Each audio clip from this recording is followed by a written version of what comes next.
Bonjour et bienvenue dans cet enregistrement qui va vous montrer comment vous pouvez résoudre le travail à faire pour ce document numéro 8. Nous sommes toujours, on le voit au-dessus dans le chapitre 2, sur les êtres vivants et leurs évolutions, et dans la leçon 1, à savoir que tous les êtres vivants ont des besoins physiologiques.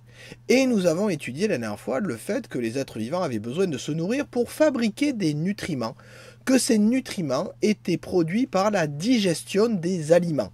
C'est bien la différence entre nutriments et aliments. Et nous allons voir ce que deviennent ces nutriments. Donc pour ce faire, vous avez un document qui vous est montré là, qui explique que des chercheurs se sont posé la même question. Et pour savoir à quoi servaient les nutriments, ils ont suivi la vie d'un animal, une souris, qui a été malade. Donc pendant quelques semaines, elle a commencé à vivre, puis après elle a été malade, et pendant cette période où elle a été malade, elle ne s'est pas nourrie. Il se trouve que si elle ne s'est pas nourrie, ça veut dire qu'elle n'a pas eu de nutriments, et ils ont suivi la santé et la masse de cette souris, à savoir de combien elle avait grossi. C'est ce que vous voyez ici sur ce tableau. Donc vous avez l'âge de la souris en semaines, et vous avez ici la masse de la souris en grammes. Premier travail, je vais vous demander de bien vouloir, à l'aide de ce tableau, tracer ici un graphique. Si jamais vous ne savez pas comment tracer un graphique, vous pouvez utiliser bien entendu la vidéo qui est présente ici. Il suffit de cliquer sur le lien du document, ou je le mettrai dans le Chamilo, donc vous pourrez le voir, pour avoir une vidéo qui vous expliquera comment tracer un graphique. C'est ce que vous avez ici. En plus, ça tombe bien, l'exemple qui est pris dans la vidéo, c'est l'exemple de ce graphique. Donc ça, c'est pour la première partie. Une fois que vous avez tracé ce graphique, vous devriez pouvoir faire une ou plusieurs hypothèses pour expliquer à quoi servent ces nutriments. Deuxième chose, vous voyez une autre expérience qui a été faite par des chercheurs.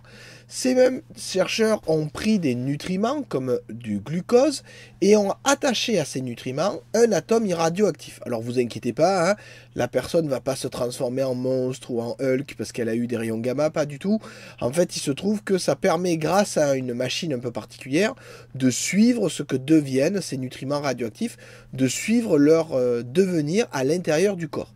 Et donc là, vous avez une image qui a été faite 15 minutes après que la personne ait avalé le glucose radioactif. Donc je rappelle que comme le glucose est un nutriment, il n'a pas été digéré, il est quasiment directement passé dans le corps. Donc vous avez ici l'image de profil avec ici un schéma qui vous montre quels sont les organes qui ont retenu beaucoup de glucose 15 minutes. C'est à peine 15 minutes après l'avoir ingéré. Je vous demande d'indiquer quels sont les organes qui ont le plus utilisé de glucose. Ça, vous utilisez bien évidemment le document qui est au-dessus. D'expliquer cette utilisation de glucose peut être liée à la croissance. Effectivement, est-ce qu'on peut estimer que les nutriments ont utilisé ce glucose pour grandir, par exemple, comme vous avez pu le voir pour l'exemple de la souris? Alors rappelez-vous le temps de l'expérience. Je vous demande de faire une recherche sur Internet pour m'indiquer à quoi servent ces trois organes. Bon, il y en a deux, vous devriez savoir. Le troisième, je ne suis pas sûr que vous le connaissiez vraiment. Et enfin, je vous demande de faire une hypothèse pour indiquer comment ces organes ou pourquoi ces organes ont pu utiliser autant de glucose, qu'est-ce que ça a pu leur apporter, qu'est-ce que ça a pu fournir. Grâce à ça, normalement, vous devriez avoir une idée de quelles peuvent être les deux utilités principales des nutriments à l'intérieur du corps.